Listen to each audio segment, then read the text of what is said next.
ಸಿಂಪಲಾಗಿ ರವೆ ಜಾಮೂನ್ ಯಾವ ರೀತಿ ಮಾಡೋದು ಅಂತ ನೋಡೋಣ ಬನ್ನಿ.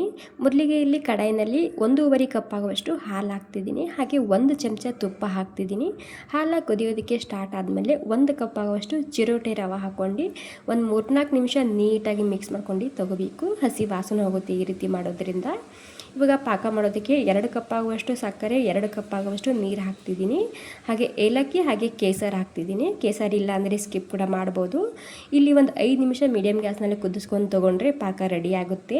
ಸಕ್ಕರೆ ಕರಗಿ ನೀರು ಕುದಿ ಬಂದಾದಮೇಲೆ ಮೀಡಿಯಮ್ ಗ್ಯಾಸ್ನಲ್ಲಿ ಒಂದು 4ರಿಂದ 5 ನಿಮಿಷ ಮಾತ್ರ ಕುದಿಸ್ಕೊಳ್ಳಿ, ಕರೆಕ್ಟ್ ಆಗಿರುತ್ತೆ ಪಾಕ. ಇಲ್ಲಿ ರವೆ ಕೂಡ ಸ್ವಲ್ಪ ತಣ್ಣಗಾಗಿದೆ, ಉಗುರು ಬೆಚ್ಚಗಿರಬೇಕು ನಾದುವಾಗ. ಇದಕ್ಕೆ ಬೈಂಡಿಂಗ್ಗೋಸ್ಕರ ಒಂದು 4 ಚಮಚ ಮೈದಾ ಹಿಟ್ಟು ಹಾಕ್ಕೊಂಡಿನಿ. ನೀಟಾಗಿ ಸಾಫ್ಟಾಗಿ ಹಿಟ್ಟನ್ನ ನಾದ್ಕೋಬೇಕು. ಜಾಸ್ತಿ ಸಾಫ್ಟ್ ಆಗಿದ್ದರೆ ನೀವಿಲ್ಲಿ ಮತ್ತೆ ಒಂದು 2 ಚಮಚ ಮೈದಾ ಹಿಟ್ಟು ಹಾಕೋಬೋದು. ಇಲ್ಲಿ ಪಾಕ ಕೂಡ ರೆಡಿಯಾಗಿದೆ. ಮೀಡಿಯಮ್ ಗ್ಯಾಸ್ನಲ್ಲಿ ಒಂದು 4 ನಿಮಿಷ ಕುದಿಸ್ಕೊಂಡು ತೊಗೊಂಡಿದ್ದೀನಿ. ಹಾಗೆ ಎಣ್ಣೆ ಕೂಡ ಬಿಸಿ ಮಾಡೋದಕ್ಕೆ ಇಟ್ಟಿದ್ದೀನಿ. ಇವಾಗ ಇಲ್ಲಿ ಜಾಮೂನ್ನ ರೆಡಿ ಮಾಡ್ಕೊತಿದ್ದೀನಿ.